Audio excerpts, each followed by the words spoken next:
Olá, estamos ao vivo! Coisa boa estar com vocês mais uma vez. Hoje nós vamos falar de funções executivas. Vou esperar o meu convidado Cássio, na verdade o meu parceiro. Nós vamos dar um curso que está confirmado, um curso que vai ser no dia 2, 3, 9 e 10 de julho, sobre funções executivas e linguagem, a parte teórica e a parte de avaliação e intervenção. E o meu convidado chegou, na verdade, meu parceiro de curso. Vão entrando, enquanto eu aceito o Cássio.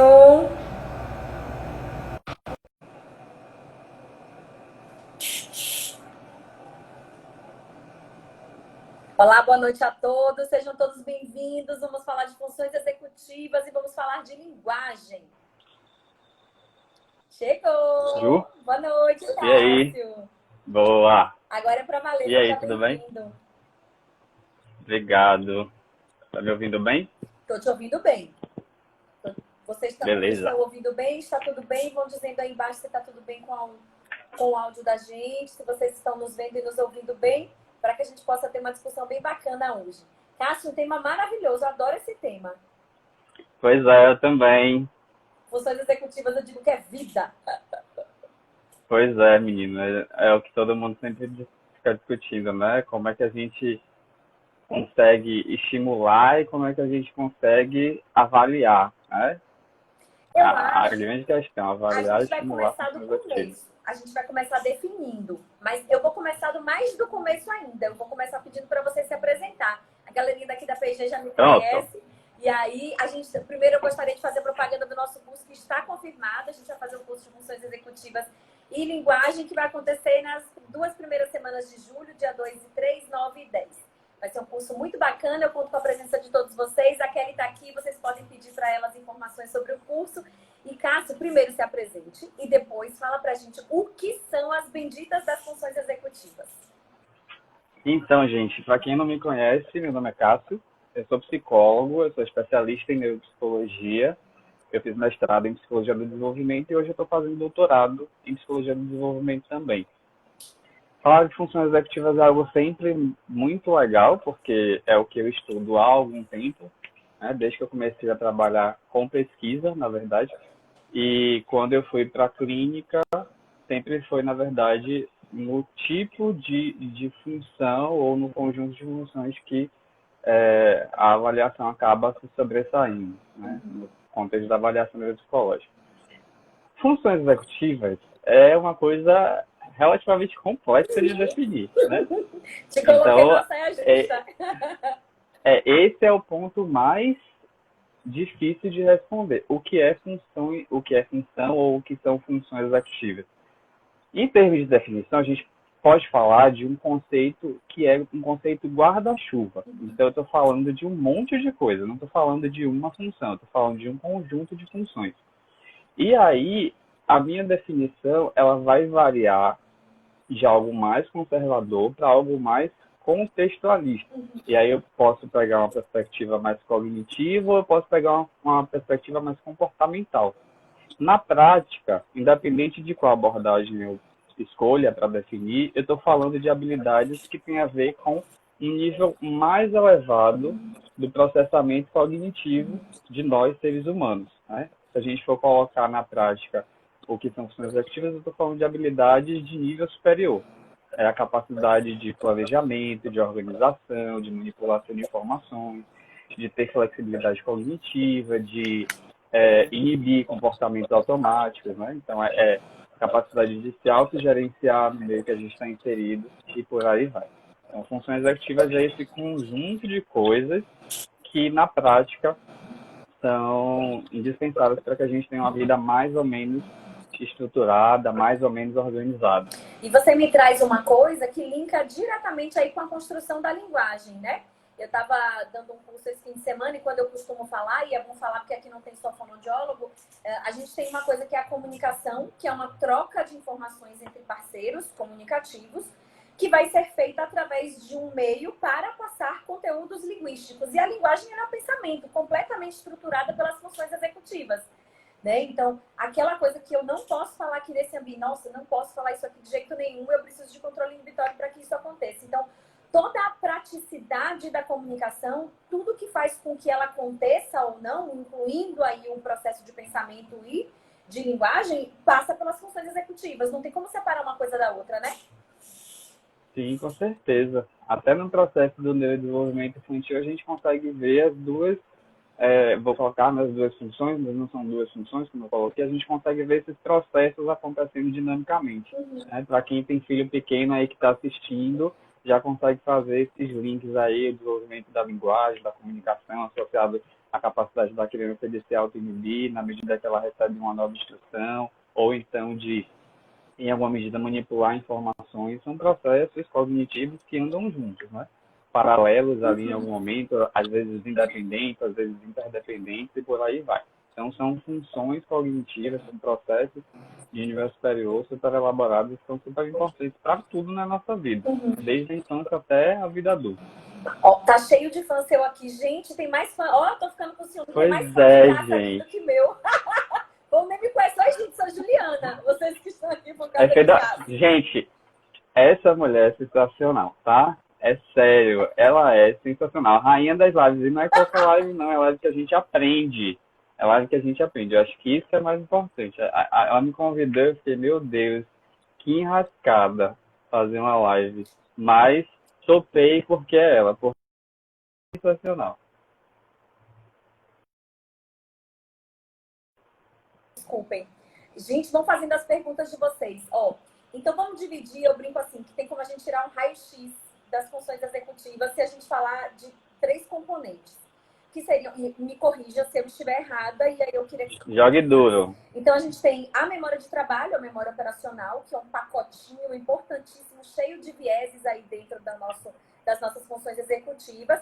A gente tem também o que a gente chama de controle inibitório, que é uma coisa importantíssima para a nossa integração social, para o nosso processo comunicativo, para a gente conseguir viver em sociedade.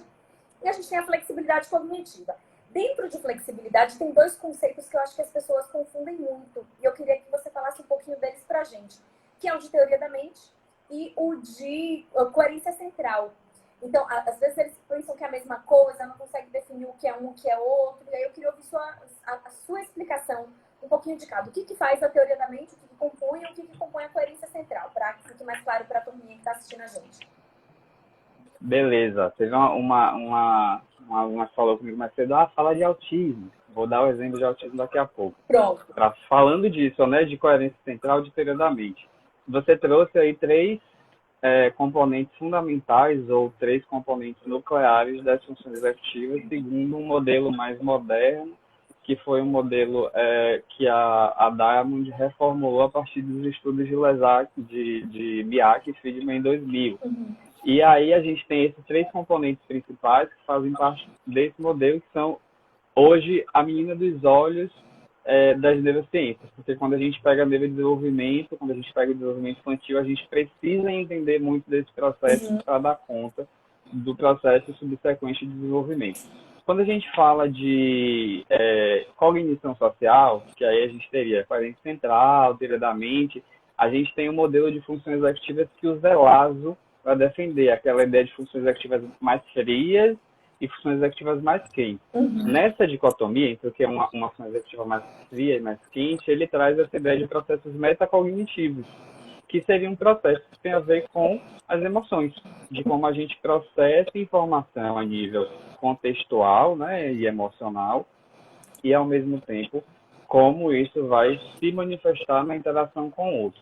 Nesse contexto, aí a gente tem teoria da mente, né? O conhecimento emocional, que passa pelo conhecimento de emoções, reconhecimento de emoções, e a gente tem várias outras coisas. Coerência central, a gente tem empatia. A ideia de teoria da mente, eu acho que é uma ideia super linka, né, com o que você trouxe de flexibilidade cognitiva, é essa capacidade de inferir, né, de imaginar um estado mental em outra pessoa. Então, um exemplo que eu sempre dou. Você vê uma pessoa na rua, você vê uma pessoa chorando. O que é que você pode me dizer que aconteceu? Você pode me dizer que a pessoa foi assaltada, né? A gente mora em uma cidade que tem esses índices aí de assalto, você pode imaginar, pô, a pessoa foi assaltada, caiu, tá ali chorando. Mas a pessoa pode ter recebido uma notícia que deixou ela emocionada. E ela pode estar chorando porque está emocionada. Ela pode estar chorando porque ela está com a reação alérgica e está sentindo muita dor. E aí a gente tem 1 milhão de possibilidades. Isso é severamente. É essa capacidade de inserir um estado mental a partir de uma percepção emocional em um contexto social. E a flexibilidade cognitiva está justamente nessa pluralidade de opções que cada indivíduo vai, né, ou não, a depender do seu estado de vida, e a depender em um transtorno do neurodesenvolvimento é muito mais difícil. Discriminar ou não. A coerência central é essa ideia de junção de informações. Então, por exemplo, no transtorno do espectro do autismo, a gente tem, em alguma medida, as crianças que têm ali, né, um prejuízo de cognição social, uma flexibilidade cognitiva que está abaixo da média. Não necessariamente essa criança, esse adolescente consegue inferir o que está acontecendo e ele tende a ter um raciocínio mais rígido, mais determinista. Então, olha uma situação e leva ao pé da letra o que está acontecendo. Então, seria aí mais ou menos, né? Que a gente pode definir quanto seria da mente, coerência central. Na verdade, o que eu costumo dizer é que, pensando no autismo, todo o processo de função executiva está alterado. A memória de trabalho vai estar alterada, então a memória de armazenamento maravilhosa. Mas é o que eu brinco, né? O que adianta você esconder tão bem escondido, tão bem guardado, que você não acha quando precisa? Então a memória de trabalho é o que vai resolver os problemas e é a grande dificuldade das nossas crianças. Assim como da flexibilidade cognitiva e também de controle inibitório, que para eles é tão complexo e tão difícil, né? E aí vem surgindo as manifestações secundárias, que seriam a ecolalia, que é fruto de alterações diretas das funções executivas. Então a gente tem uma relação aí muito coerente e uma ligação muito direta entre alterações de funções executivas e comportamentos autísticos. Confere? Com certeza, com certeza. Você falou de controle inibitório e me veio um outro transtorno de desenvolvimento que a gente tem uma incidência alta, por exemplo, na população considerada mais estereotípica, que é o TDAH. Né? Alterações de controle inibitório que afetam áreas na vida, que afetam a funcionalidade. No adulto, por exemplo, adulto com TDAH, a gente vai ver aí a pessoa impulsiva, sem conseguir inibir respostas automáticas, isso vai afetar relações sociais, vai afetar o casamento, vai afetar processos no contexto de trabalho. Então, são funções que aparecem no curso da vida inteira. E aí a gente tem várias condições típicas e não típicas que vão influenciar essas manifestações. Exato. Isso é muito bacana da gente discutir, porque como é um padrão tão superior, assim, vamos dizer, né, de resolução de problema de pensamento, uma atuação, eu brinco assim, é a estrela máxima do córtex, a atuação máxima do córtex, associado, obviamente, a muitos outros conteúdos cerebrais, mas é tão importante e, ao mesmo tempo, tão comum que se fale quando eu tenho transtornos que se apresentam aí e que vão estar nas escolas, que vão estar, né, são crianças que vão estar inseridas nesse contexto. Então, se eu não conheço como é que se processa, quais são as questões envolvidas no funcionamento das funções executivas, eu vou ter, e eu falo sempre, e aí eu vou fazer essa retomada, quando eu estou falando em autismo, eu falo sempre em duas questões. É muito importante definir o que é manifestação primária, o que é manifestação de base e o que é manifestação secundária. A criança com alteração de funções executivas e o adulto vão ter diversas manifestações secundárias. E aí eu queria expor a minha opinião e ver se você concorda, no sentido de que não adianta ficar tratando manifestações secundárias. Eu preciso entender o que é primário e tratar em cima desta base primária. Senão vou ficar enxugando gelo. Vou ter 50 manifestações para tratar, sendo que elas vêm de 3 bases, por exemplo. Com certeza. Isso aparece muito no processo de avaliação. Às vezes a família traz um relato de que a criança tem uma dificuldade de fazer uma determinada tarefa, de se engajar, ou então de dar conta de um processo mais complexo. E quando a gente vai avaliar na prática, é uma função mais básica ali que está com dificuldade. A criança não consegue fazer automonitoramento, não consegue fazer planejamento, tem uma velocidade de processamento que está abaixo do que é esperado e, consequentemente, isso vai afetar, por exemplo, no desempenho acadêmico ou na interação com os pares. Então, às vezes, chega a demanda de ele tem um problema X, é um problema de desmotivação. Vem muito relato assim, não faz porque não quer, ou desiste muito fácil, quando a gente fala, né, de casos mais típicos. Uhum. E muitas vezes o que está, de fato, né, acontecendo é que você tem uma função mais básica, como uma função executiva, ou então como um processo de linguagem aí na comunicação alterado, e na prática, se a gente faz a intervenção no lugar errado, é a ideia de enxugar gelo e não necessariamente a gente vai ter um resultado positivo, né, no Massa. desempenho aí, no desenvolvimento dessa criança. Massa. Deixa eu mandar um beijo pra minha mãe, que se eu não mandar um beijo pra ela, ela briga comigo depois. Mãe, Mande. que bom que você chegou, mãe. Tá cheio de fã de Cássio aqui, tava sem fãs. Que bom que você chegou. Cássio, Não, tem fã seu aí sim. vamos puxar um pouquinho para avaliação, então, já que você acabou tocando nesse assunto. Como avaliar? Quem avalia? Quais os possíveis protocolos que a gente pode utilizar de acordo com as diferentes idades, etc e tal? E como a gente pode avaliar a função executiva? Então, não são perguntas fáceis que você está me fazendo, porque eu acho que tem uma coisa difícil para fazer em avaliação de funções executivas, que é o conhecimento do examinador. Então, quem está avaliando tem que saber muito bem o que está avaliando. Eu não posso avaliar uma coisa que eu não conheço. E eu não posso avaliar bem uma coisa que eu não domino. Então, na prática, quem avalia é quem conhece bem, né? E aí a ideia é justamente essa que a gente está aqui discutindo, para que as pessoas entendam mais e se aproximem mais. Em termos de protocolo de avaliação, se o profissional que está avaliando, seja da psicologia, da fonoaudiologia, da terapia ocupacional, ou da psiquiatria, da neuropediatria, se o profissional domina esses conceitos, domina esses construtos, ele pode usar tarefas mais ecológicas, ou ela pode usar tarefas mais elaboradas que compõem aí uma avaliação de funções executivas. Se a gente for pensar em algo mais estruturado, por exemplo, eu posso usar uma tarefa de inibição. Então, por exemplo, eu faço uma tarefa de nomeação, né, que é um processo majoritariamente de linguagem, né, que é básico, e aí eu faço em seguida uma tarefa de inibição. Ao invés de a criança nomear o estímulo, ela vai ter que dizer uma outra coisa ao invés do nome. Ou seja, tem uma regra que eu dou, ela precisa segurar essa regra, ela precisa não responder o que ela responderia antes e dar uma nova resposta. Então, eu vou fazendo estratégias de avaliação que pega justamente o paradigma de inibição ou de flexibilidade, né? Então, eu pego um nível mais complexo. Eu já dei essa primeira etapa de nomeação, a segunda de inibição, e eu faço uma terceira de flexibilidade. Então, ela vai manter a nova regra que eu mandei, mas eu dou uma nova instrução. E nessa medida, ela precisa nomear novamente quando aparecer, por exemplo, uma figura pintada. E aí eu já elaboro um pouco mais e vejo como é que essa criança ela consegue responder, né, nesse domínio aí de funções executivas. Ou, por exemplo, na manipulação de números. Eu falo para você, 2, 5, 7. E aí você precisa me dizer esses números na mesma ordem. Então, você me diz 2, 5, 7. Aí eu te pergunto. Eu vou falar de novo, você vai me dizer na ordem inversa. Então, 2, 5, 7 fica... É para mim? 7, 2. Isso. Então, gente, o que a Ju fez agora foi manipular essa informação. Ela reteve a informação e fez uma manipulação. Isso é memória de trabalho. Isso é memória operacional.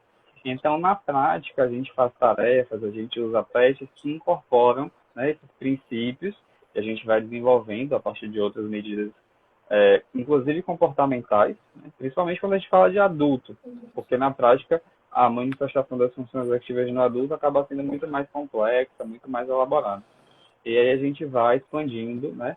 E aí eu vou na escola, conversar com o professor, eu vou com a mãe, eu vou com o pai, eu vou com a tia, eu vou com o irmão, e eu vou pegando esse monte de informações para aglutinar e fazer uma interpretação clínica de se aquele desempenho que eu vejo, né, na minha frente, no ambiente controlado, ele é compatível com a realidade ou se ele é distante. Então a gente começa a avaliação mais ou menos dessa forma.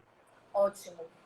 Eu esqueci uma pergunta que eu tinha pensado antes, mas que eu acho que cabe agora, que é a questão da idade. Eu costumo dizer que assim, a gente nasce com a possibilidade de desenvolver bem as funções executivas, mas são funções de treino, né? Principalmente controle inibitório, memória de trabalho sequencial, esse exemplo que você deu, essas manipulações. Quanto mais é um processo metacognitivo, quanto mais a gente pensa sobre isso e elabora atividades sobre isso, melhor sobre isso nós somos, né?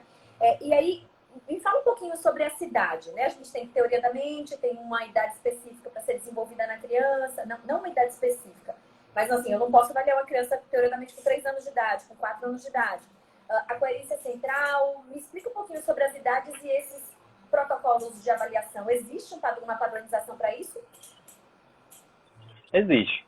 A gente consegue hoje ter várias medidas para várias faixas etárias aí, pensando em funções executivas, inclusive em linguagem. Obviamente, eu vou esperar o desempenho para uma criança de 4 anos completamente diferente do que de uma criança de 8 anos. Então, eu espero, por exemplo, que uma criança mais nova, aos 7, consiga inibir respostas, mas ela não vai inibir tão bem quanto uma criança de 10. Então, isso vai mudar de acordo com a idade. Tem vários estudos, tanto no Brasil quanto fora do Brasil, que mostram que as funções executivas, como você colocou, elas vão se desenvolver a partir da estimulação. Então, é a ideia de que, se a criança, né, em contextos de desenvolvimento favoráveis, ela recebe uma estimulação adequada, ela vai dar conta, em processos desenvolvimentais, de desenvolver as funções executivas, em todos os níveis. Né? E isso em casa, na interação com os pais, na interação com os pares ali da mesma idade, na interação com os pares na escola, na interação com outros adultos. São funções que a gente diz que passam por uma perspectiva social, né? Porque elas se desenvolvem justamente nessa direção. Se eu tenho uma privação de estímulo social e, inclusive, do ponto de vista prático, das regras sociais, eu não vou desenvolver ou não vou desenvolver tão bem as competências que estão relacionadas às funções ativas. E aí tem alguns exemplos super legais de dar, né? Como ser planejado, como ser organizado, se você nunca teve um exemplo de planejamento de organização. Verdade. Não dá. Não é uma coisa que simplesmente brota, né, para a pessoa.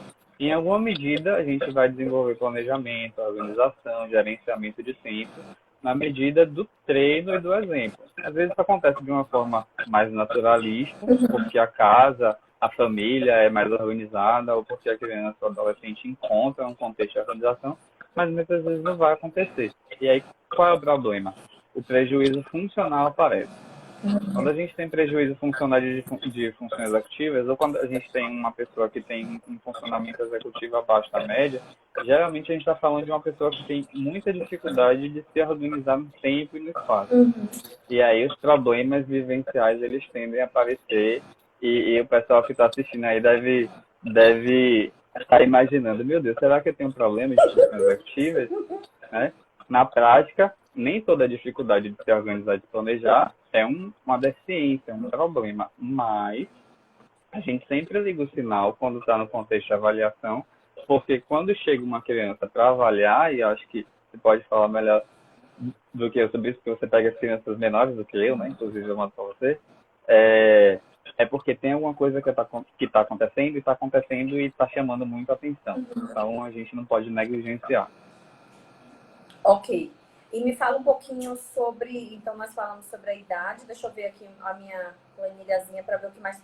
Gente, vocês podem perguntar, viu? Eu quero que vocês perguntem. Então, a gente o pessoal tá falando aí, estou em crise. Já está em crise. Bezerra Alves. Já, não fique em crise, não. Fica em crise, não. Tem treino para funções executivas. Eu queria que vocês fizessem perguntas. Eu quero, Cássio, depois passa, por favor, o seu Instagram para o pessoal poder te seguir, ver as coisas que você coloca lá também. O nosso curso está confirmado, a nossa live vai ficar salva, porque são perguntas que vocês fazem o tempo todo. Fica salva aqui mesmo no nosso IGTV. Acontece entre os 20 e 30 anos ou não tem idade? Então, quando você tem uma pessoa que está aí na vida adulta, né? 20 anos a gente vai considerar uma pessoa como adulta, e ela chega com uma dificuldade executiva, a gente vai avaliar. A gente vai avaliar do ponto de vista cognitivo, que são aquelas funções que você trouxe, Ju, memória operacional, controle de vitória, flexibilidade cognitiva. E a gente vai avaliar do nível comportamental também. Na prática, quando a gente vai para a avaliação comportamental, a gente vai ver justamente esses aspectos que eu falei por último: gerenciamento de tempo, organização, planejamento. muitas vezes a pessoa não teve contexto de desenvolvimento. Sim. E a gente precisa entender isso, né, ao longo da vida enquanto uma característica disfuncional, não necessariamente como um problema de base. A partir daí a gente vai estabelecer, né, planos de intervenção. Em alguns casos, a gente tem as comorbidades. Sim. Em adultos, a gente pode atribuir, por exemplo, as comorbidades psiquiátricas.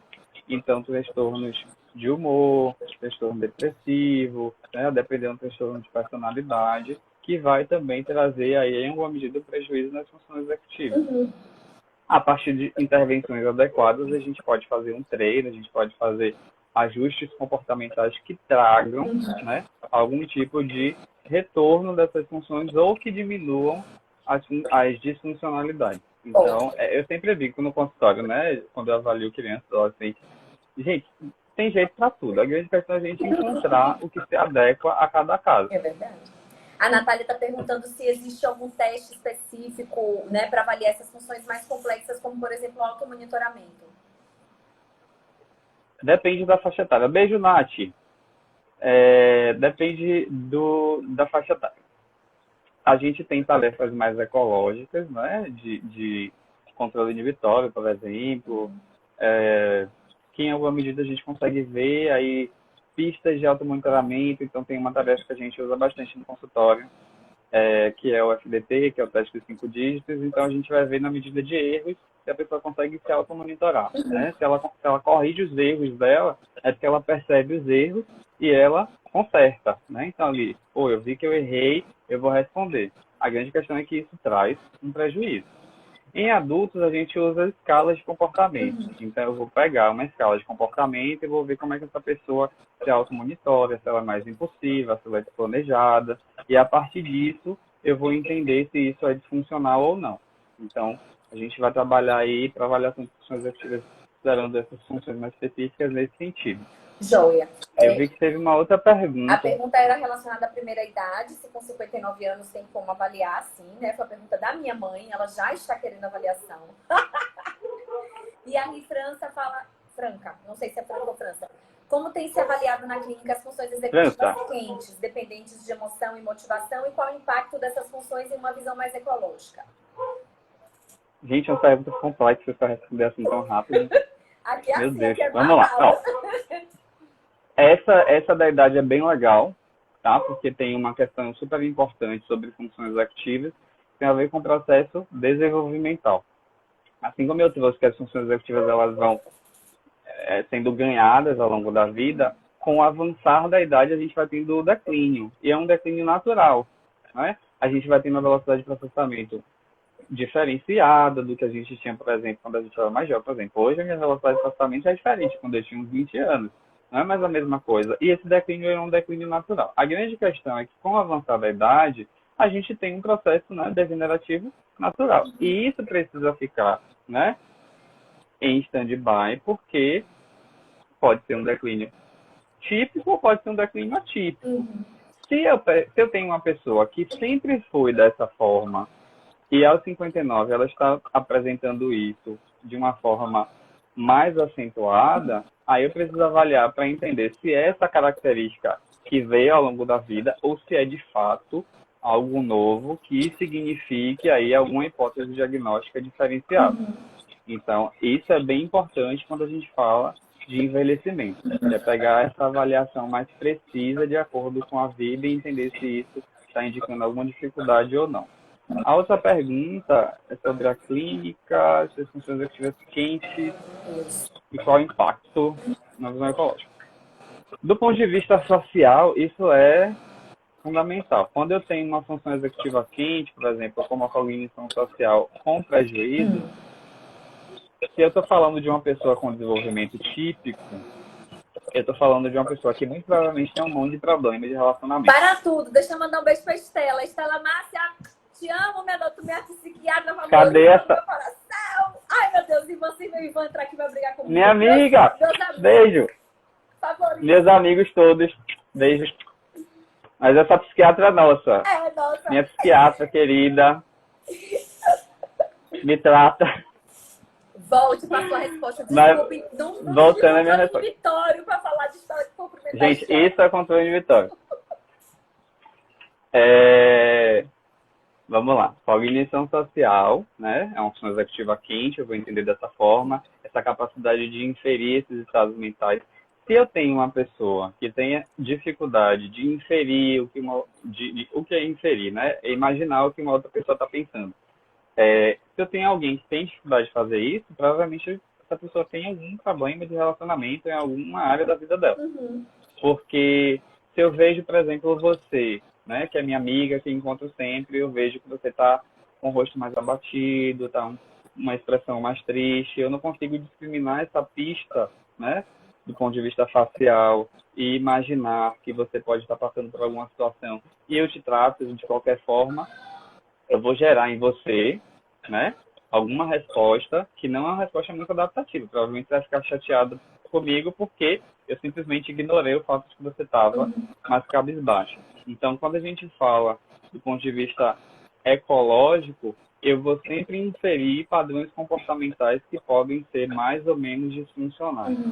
E isso, na prática, acaba trazendo bastante prejuízo.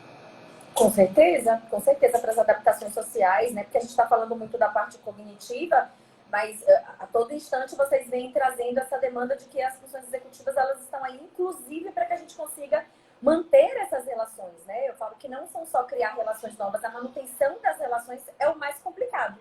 Né? Criar relações novas, Com a gente sempre é certeza. muito bom para criar relações novas e a gente é muito bom no primeiro mês. Agora, manter as relações por um longo tempo depende muito dessas habilidades, né?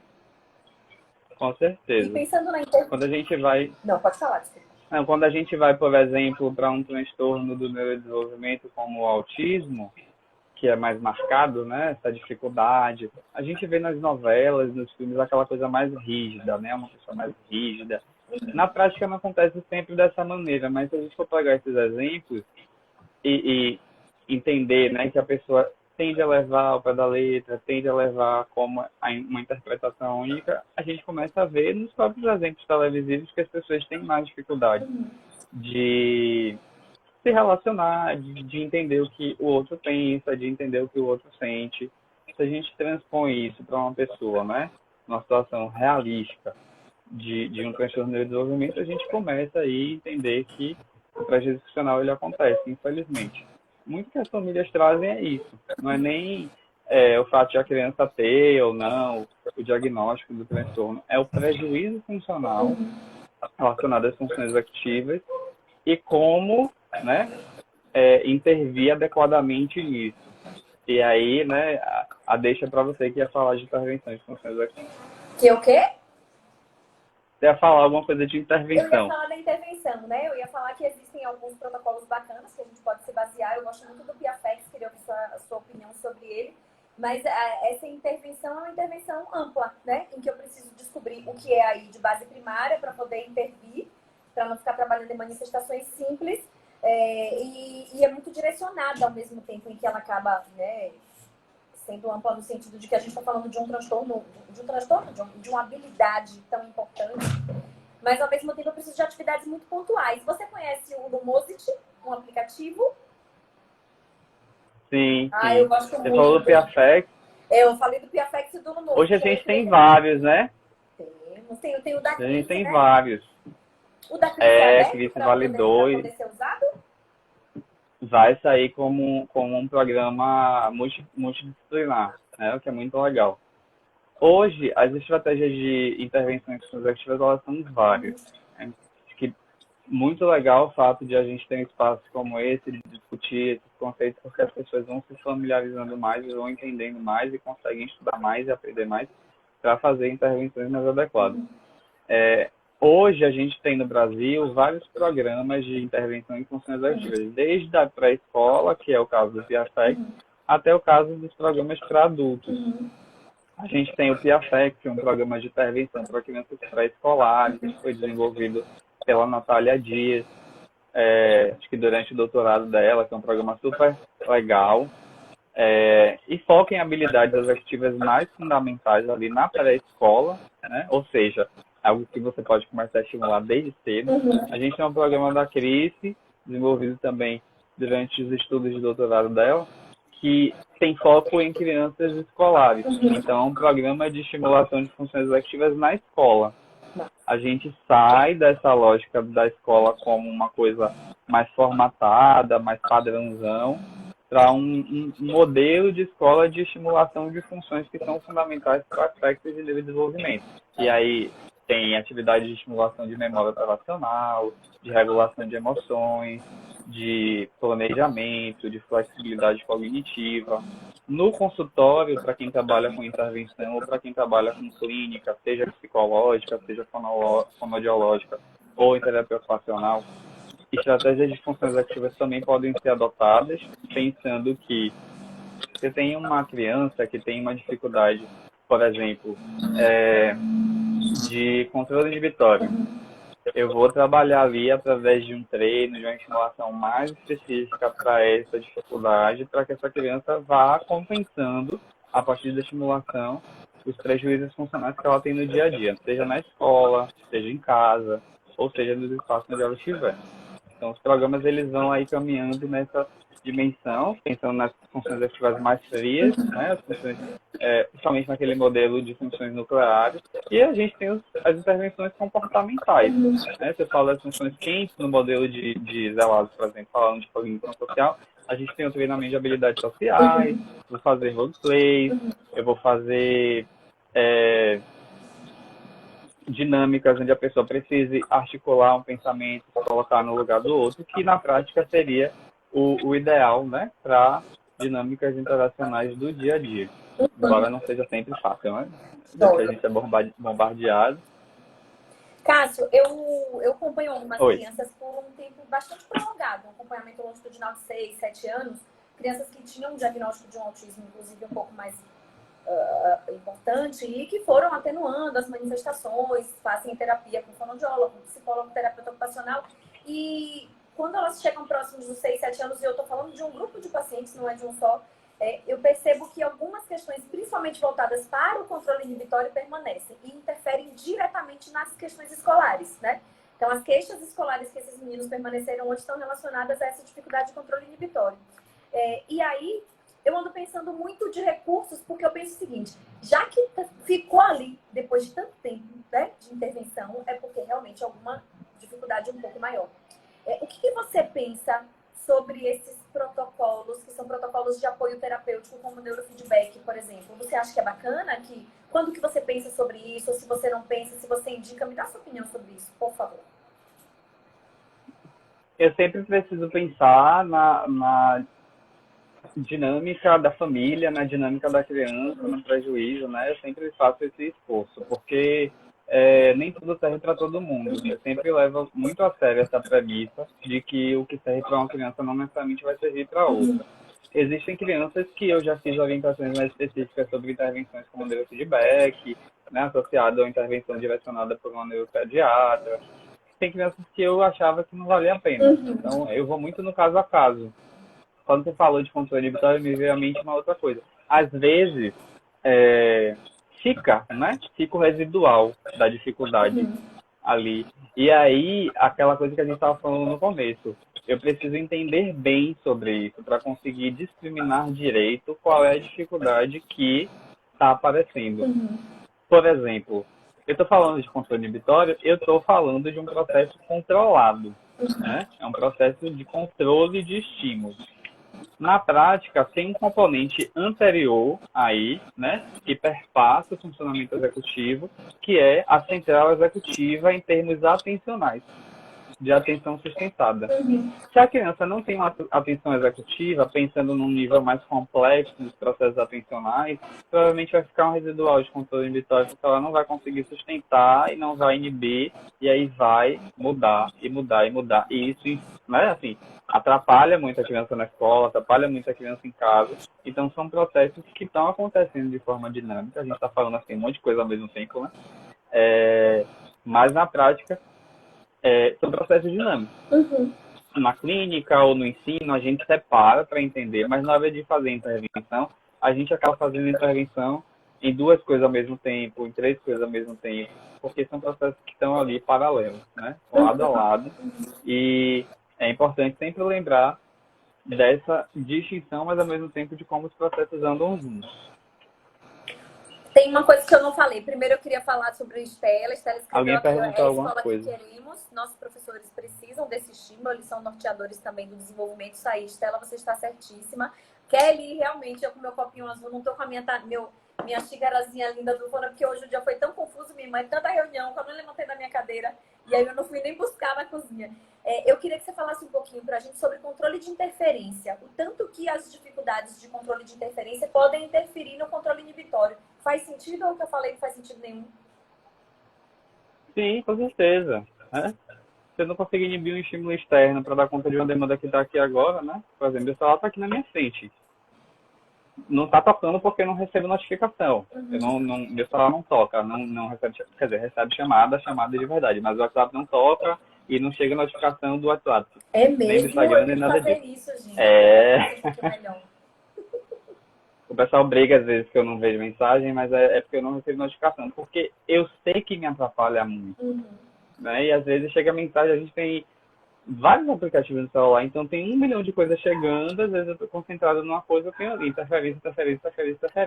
Às vezes, e aí tem os processos que são dinâmicos, né? Processos motivacionais, processos emocionais.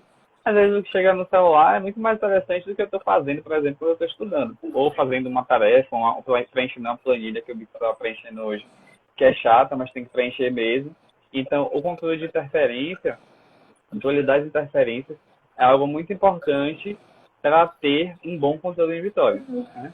Eu estava vendo uma live, inclusive, ontem, e um amigo meu falou assim, Gustavo, falou assim, a probabilidade de a gente ter uma pessoa, ele não falou exatamente isso, mas falou que a probabilidade de a gente ter uma pessoa disfuncional, né, considerando aspectos de controle de impulsos, aspectos de impulsividade, aspectos de controle de interferências, é ter um ambiente desorganizado, né, e, na prática, o que acontece? Se eu tenho uma desorganização ambiental, eu tenho aí a probabilidade de ter mais estabilidade, de ter uma impulsividade maior.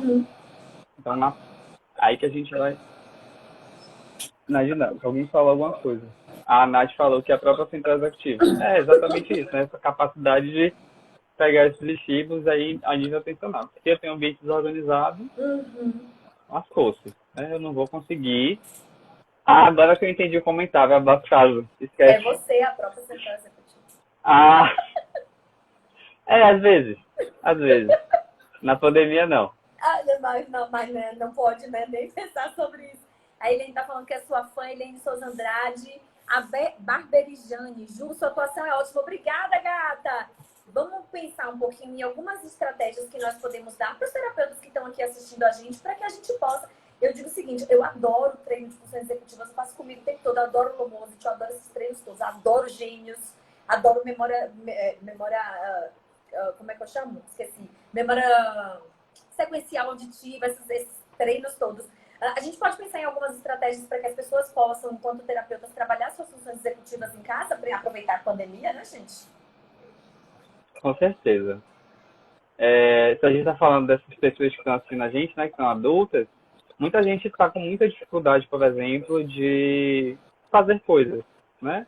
E aí, né? Eu vejo muitas queixas. concentração, motivação, né? E é super compreensível que não estejamos motivados em 100%, porque, né, seria pedir demais no meio do caos que a gente está vivendo. Mas, se a gente consegue fazer minimamente, né, a organização do que precisa ser feito, o gerenciamento das estratégias, ou então de como a gente precisa dar conta, a gente já tem um passo inicial.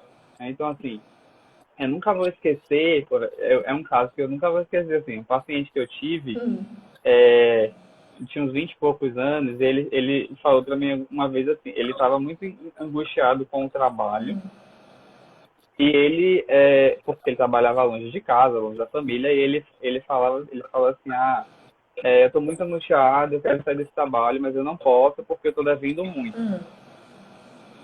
Aí eu falei, tá, você está devendo muito, mas você deve quanto? Eu não sei. Eu falei, tá, mas se você não sabe quanto você deve, você não sabe quanto você precisa trabalhar, quanto você precisa juntar para cá. Então vamos organizar as suas dívidas para a gente entender o quanto você deve. E aí foi todo um trabalho dele pegar, ponto a ponto, as dívidas, etc, para organizar. No fim das contas, ele não devia muito. Ele organizou, né, essas dívidas. Ele fez um planejamento, a gente fez um planejamento junto para pagar as dívidas. Ele pagou as dívidas. E olha que legal, ele fez uma planilha no Excel Hum, para conseguir dar conta disso. E hoje, quem usa a planilha dele Você? sou eu. Ai, que bacana! Pois é. Hoje eu uso a planilha que ele me mandou na época porque ficou tão legal a organização que ele fez.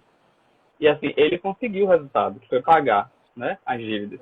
Hoje quem usa a planilha dele sou eu. E eu muitas vezes, quando encontro com amigos e com pessoas que têm dificuldade de gerenciamento de finanças, por exemplo, eu acabo passando essa planilha para que as Cássio, manda pessoas pra mim, consigam se Cássio, organizar. urgente. Pois é. Vou mandar, para deixar. Então, assim, a organização, o planejamento ajuda muito para dar conta das demandas. Teve uma pergunta aqui que eu vi que eu acho que é bem legal, João. Quão generalizáveis esses treinos cognitivos são para situações reais? Eu acho que os treinos isolados, eles não são generalizados, né? É aquela coisa, se você faz uma atividade mecânica sem funcionalidade, você não tem generalização, porque é bem específico. Mas, se você aplica aquele treino para situações dinâmicas do cotidiano, a probabilidade... Ó, o pessoal tá pedindo a planilha, gente, socorro. Todo mundo só pensa na sua planilha. Vou mandar, pode deixar, gente. Vou mandar, deixar meu e-mail depois, vocês mandam e-mail, manda a planilha. Quando a gente pensa nos treinos, então, e a gente pensa nos treinos aplicados às situações da vida real, e eu estou falando com um adulto, eu estou falando com uma criança com TDAH, uma criança com autismo, eu estou falando uma criança com TOD, uma criança que tem alguma dificuldade mais específica para aspectos de aprendizagem, aí sim eu consigo a generalização que eu preciso. Então, na prática, os treinos isolados são muito difíceis de generalizar. Agora, se a gente aplica a funcionalidade aos treinos, a probabilidade de ter um sucesso terapêutico é muito grande. Porque a gente está falando de uma coisa que é extremamente do momento, que é a resolução de problema, o planejamento, e isso é uma demonstração que a primeira coisa onde ela precisa acontecer é na nossa própria vida, para a gente resolver os nossos problemas. Né? Não é uma coisa assim, vamos sentar aqui e, por exemplo, no caso desse, fazer uma planilha que ninguém vai usar. Você está fazendo uma planilha para você aplicar na sua vida. Porque a ideia de que você elabore melhor as suas funções executivas é que você consiga planejar, organizar e monitorar, automonitorar-se, né? Poxa, essa planilha aqui ficou massa, mas tá faltando um dado, tal, eu preciso inverter, e esse replanejamento é super importante. Então, a gente está falando de uma habilidade para resolver problemas da vida, né? Então, precisam ser aplicáveis. Com certeza. E a ideia é essa, né? Seja numa condição atípica do desenvolvimento na infância, numa comorbidade psiquiátrica na vida adulta, ou em uma dificuldade usual de uma pessoa no dia a dia, a gente tem estratégias de intervenção para melhorar a funcionalidade. Se a gente pensa em melhorar a funcionalidade dessa pessoa, a gente já tem um saldo tão positivo, porque isso repercute no ambiente onde a pessoa está inserida, isso repercute nas relações, né? Eu acho que, por exemplo, se a gente fala de uma criança com TEA que tem uma dificuldade executiva para controle inibitório mais específico, a gente consegue fazer um treino de inibição de respostas disfuncionais. Isso vai impactar na relação dessa criança com a mãe, com o pai, com o irmão. Isso vai impactar na relação dela com a escola. Não vai chegar no nível, meu Deus, é o nível perfeito porque isso não existe. Mas vai trazer aí uma funcionalidade e isso com certeza impacta nas outras áreas da vida da pessoa. É verdade. A Estela está falando que virá, né, dessa nossa vida pós-pandemia, a exemplo dessa vida louca que nós assumimos. Eu estava falando isso essa semana, eu falei, gente, eu não sei se eu vou conseguir trabalhar tanto quanto eu trabalhava. Não que eu não esteja trabalhando, eu acho que eu estou trabalhando a mais, mas estou em casa, né? E aí, gente, coisa boa da aula na frente do computador, acabou a aula, eu não fui pro aeroporto. Ficar 5 horas no aeroporto. Sim, verdade. Eu não sei se eu vou aguentar viajar tanto quanto eu viajava antes. Ao mesmo tempo, eu falo assim, que tudo que acontece, e por mais difícil que seja esse momento que a gente está vivendo, tem um lado positivo para se tirar, né? Tem uma análise positiva que nós podemos fazer em relação à nossa vida, ao que nós vamos querer que permaneça na nossa vida pós-pandemia, ao que nós não vamos mais querer que aconteça. o que eu vou dar atenção ou o que eu não vou dar atenção. Isso tudo depende de função executiva, né? De planejamento, de flexibilidade. Sim, com certeza. A gente, assim, é importante pensar, né, que nem todo mundo tem as mesmas habilidades, os mesmos níveis para dar conta dessa loucura que a gente está vivendo. Então, daí a gente não vai forçar o outro de ter o mesmo raciocínio, de ter o mesmo ideal de planejamento de organização para a pandemia e para o pós-pandemia, né? Houve um momento em que eu estava super funcional, depois houve um momento que eu estava super disfuncional. Então, isso vai se alternando de acordo com a dinâmica do tempo mesmo, né? A gente já tem praticamente 3 meses nessa loucura. O pós-pandemia, ele vai trazer à tona o que a gente vive hoje, o que a gente, em alguma medida, vivia antes e o que a gente vai passar a viver. Então, a gente vai precisar flexibilizar entre o que a gente já sabe do antes, entre o que a gente está aprendendo agora e entre as coisas que vão surgir. E aí, de fato, muitas vezes, parar, analisar, pensar sobre, planejar a partir disso é importante. O controle atencional para as coisas é muito importante quando a gente fala dessas habilidades mais elaboradas, né? Muitas vezes a gente vai se atropelando nas coisas e não vai se dando conta e vai tendo um processo cognitivo mais rígido, principalmente quando a gente fala de nós adultos. Mas, assim, é importante conseguir gerenciar tudo isso, né? Eu lembro agora das crianças que estão em casa assistindo aula. Como é que vai ser para essas crianças voltar para a sala de aula, para estar em sala de aula com um monte de gente prestando atenção aos professores? A gente acaba naturalizando alguns processos, mas na prática, né, a gente vai ter muito trabalho quando tudo isso passar. Eu espero que passe logo para a gente ter trabalho, mas também para a gente ter nível de segurança de vida. Mas é sempre a ideia de que a gente precisa flexibilizar aí para entender como é que vai ser o processo pós-pandemia. E vem trazendo aí, né, muitos questionamentos e muitas preocupações para as mães, principalmente das nossas crianças que têm autismo, que têm, né, dificuldades cognitivas diversas, porque demora tanto para eles se adaptar a uma nova realidade e, ao mesmo tempo, assim que eles se adaptarem, talvez ainda estejam em processo de adaptação, a gente talvez esteja saindo disso e eu tenho que retomar para o mundo que não é mais como era antes. Não é? Os cuidados vão ser diferentes, né? A gente vai passar por um período aí importante de transição que vai depender, e você falou uma frase enquanto você estava respondendo a pergunta, que eu gosto muito de pensar nisso enquanto função executiva, que é a questão do pegar conteúdos que eu já tinha aprendido em outro momento, né? Aproveitar as informações novas que estão chegando, né? E transformar isso num novo conteúdo adaptado, né? Com certeza, né? É o parar, analisar, daí planejar e agir, né? São passos, né? A ideia das etapas para tomada de decisão, que também é uma função executiva, né? O processo de tomada de decisão. Tem o vídeo do marshmallow, né? Com as crianças, aquele vídeo super fofo. Você bota lá 2 marshmallows e fala para a criança, ó, se você não comer, quer dizer, você bota um, se você não comer, quando eu voltar, você ganha mais um. A criança precisa parar, analisar, pensar e tomar uma decisão. Crianças mais novas vão e comem o marshmallow, né? Crianças mais velhas, elas vão ali se, né, monitorando, algumas conseguem, né, se inibir para ganhar mais um marshmallow e ter 2 marshmallows no final. Então a gente precisa também pensar aí, nós temos o nosso processo neurobiológico, pensando em maturação do sistema nervoso central em alguma medida completo. A partir disso a gente já tem condição de tomar boas decisões, de ter boas estratégias de flexibilidade cognitiva. E se a gente não tem condição disso, porque a gente não teve estimulação ao longo da vida, é pensar que isso é treinável. Pensar que existem profissionais que dão conta de fazer esse tipo de intervenção e que, na prática, a gente consegue, né, ir estimulando essas funções no curso de desenvolvimento.